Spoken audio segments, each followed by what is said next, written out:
So I remember at synagogue, and then I had an abortion at the synagogue. How did it happen? Who did you sleep with? I was sleeping with one of the camera guys, and I also slept with Daniel, wise man. He's a wise man now. His Daniel. Name is Daniel. He's a wise man now, and he's Daniel. So I was pregnant. So hold on. I laugh because I've slept with most of them, and for me, I remember those. And maybe you ask yourself, but where did you sleep with them? Right? If you know synagogue, there are places that nobody knows where the disciples sleep. We've got our own dormitories and visitors' quarters. Most of the time, the visitors are not there. So in between thingies, we know our signals. So we go, we do our thing, and we out. So when I discovered I was pregnant, I remember I confided in one of the sisters. I think it was Sister Yetunde or Lamine, someone there. And I told them this is my situation. I was taken downstairs to the nurse. There's a nurse there in synagogue, and I had an abortion. How did that happen? How did they perform the abortion? In the house of God. In the house of God. Downstairs in the house of God. Church. Now, how was the process? No. I went there and because I was now not seeing my period, I was sick and everything. Then they took the test and I was pregnant. And then they called in another doctor to come in. And then I remember they used the old way of termination, the one where there's a steel where they pull something out. Yeah. And I remember I was scared now. I was thinking, oh my God, please don't tell Daddy, because we call TB Joshua Daddy. Please don't tell Daddy. Please, I beg, don't tell Daddy. He said, no, don't worry. Everything is fine. You're okay. Immediately after that, I chorused the practice. I went straight on stage to rehearse. Soon after abortion? Immediately after abortion. As if nothing ever happened. But when you see people going there and you see TB Joshua calling them out, so you've got a spirit of lust. Yeah. You've got this. Yeah. Very Sister Sifle. She's seen him on the altar. Right in the house. Right in the house. Yeah. Some of the sisters that I stayed with, at the synagogue don't have wombs. These were sisters that would confide in me and tell me, because I was worried to say, I'm having an abortion in the church, I'm going to be in trouble. And they were like, don't worry, it will be okay. After all, you are given to the church, you need to be, you're given. Because I was told I was supposed to stay there for a very long time, And for me, it was a way of life where you see, disciples don't get married. If disciples do get married, you kind of get ostracized out of the church. Yes. I've got a friend, her name is Angela. She was the first white disciple to stay at the synagogue. So she got married at the church, and then she also saw things that she subsequently left. She wants nothing to do or hear or say about synagogue church or nation. She left.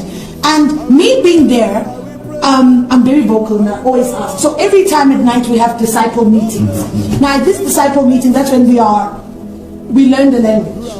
We learn the speech, we learn the behavior, we learn what to say, what not to do. That is why when visitors come, for example, when visitors come, most of them will say, TB Joshua's disciples are rude, they are cruel, they have no hearts, they are bullies and everything like that.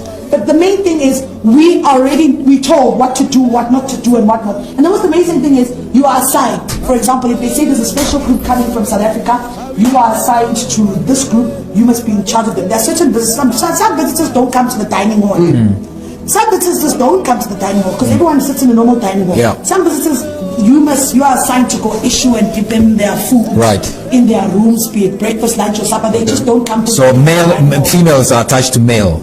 However, you are just attached. It's not like female to female. No, for example, I'm from South Africa, so if South Africans are there, they'll attach me to say, maybe they'll understand me better. And I'm very eloquent, I speak well, so I'll be attached to say, you look after that person and make sure that person is fine. Whatever that person wants you to do. What is whatever? Whatever they want you to. Now, you were there. Yes. You were assigned to this rich man. Yes. And then the wife walked in on you. Oh my God, yes. I wish I could take my clothes off to show you. So I think my parents remember this because I was flown in from synagogue because my buttocks, like the left and the right, have burn marks, right? I was burnt with hot water.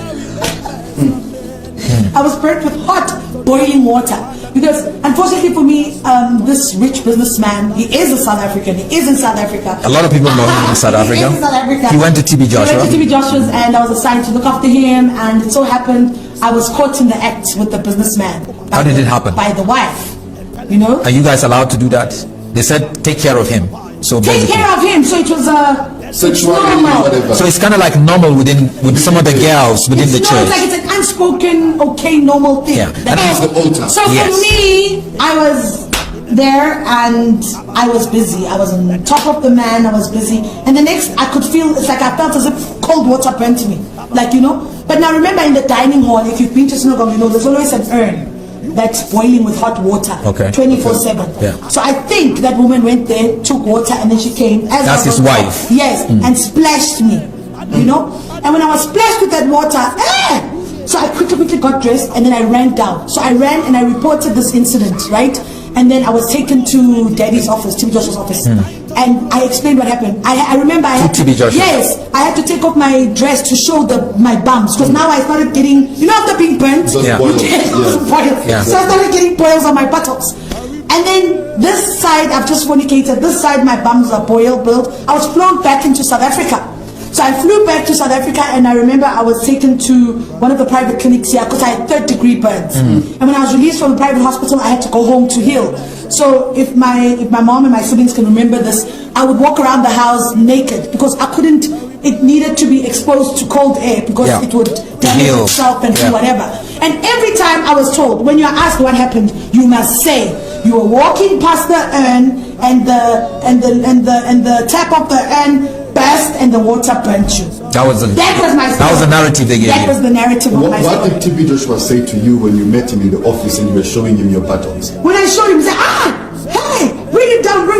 And then I had to bring it down. And then they spoke Yoruba that I didn't understand. Yeah. And then the next thing I was told to go out. Then I was called back in again. Then I was told, Sister Sikle, you are flying out to South Africa. Go pack your bag. So the very next day I was flown out to South Africa. Because remember now, he must contain this wealthy businessman who's funding just bringing lots of money. Yeah. So to them, they were told that I was chased because I was caught in the act. You forced yourself. But for me, I knew that I had to go get better. And after I got better from my healings of my buttocks, I went back to synagogue. Because I stayed, I think, for about a week or two. Then I flew back to synagogue and I was there at synagogue. And I remember Jabu Thongwani from Joyous Celebration. He came to synagogue with his crew. And when he saw me, he's like, what are you doing here? As beautiful as you are, as South African, what are you doing here? And I kind of briefed him. I said to him, Jabu, I want to go back home. I'm not happy here. He's like, so why aren't you going home? And I'm like, but I can't. You don't understand. He wouldn't understand. And I can't really talk much. I'm like, I can't because my passport, when you get there, your passport and everything stays in the office. I'm like, my passport and everything is there. They take it away intentionally. Yes. And I'm like, but I want to go home. And I remember Jabu, he was there because he was shooting, him and Joyous, a few members of Joyous Celebration. They were shooting the song, God's time is the best time. So Jabu kept on saying to me, something is wrong with this church. You need to leave. And I'm like, I wish I could leave, but I couldn't. So now I think some of the disciples saw that I was continuously talking to Jabu and the Joyous Celebration members. Then I was reported at the office. Then I was told I'm no longer allowed to be seen with them. I was assigned to a different group. That's when I bolted out. And I remember TB Joshua was walking to his room. So his bedroom is right at the edge of the church. Edge. So he sleeps alone there. And I followed him up and I was... He sleeps alone with his wife? No. Disciples are at one level floor and then the wife is on a different level floor. They don't sleep together in the same. He's alone right at the top end of the church. So I was following, running up to say, because now I want to go back to South Africa. I don't like being here. Because I remember Jabu Sawani saying, you now look like a Nigerian. Even your English, everything. And I'm like, I want to go home. I don't want this anymore. Hey, so now... I'm when I want something, I want something, so I think I kind of provoked or pissed him off, and the next thing, I don't know what happened. I was boom. TB Joshua hit you. Yeah. And then I kind of felt that, but then I remember when he walks these disciples, so I fell onto somebody, and I went to my room, I was upset, and then obviously the sisters came and said, don't mind, holy anger, he's your father, a father disciplines a child, you are a child now, so please understand. So I had to stomach it in, and I was like, okay. All right, fine. But I still wanted to go home. Right.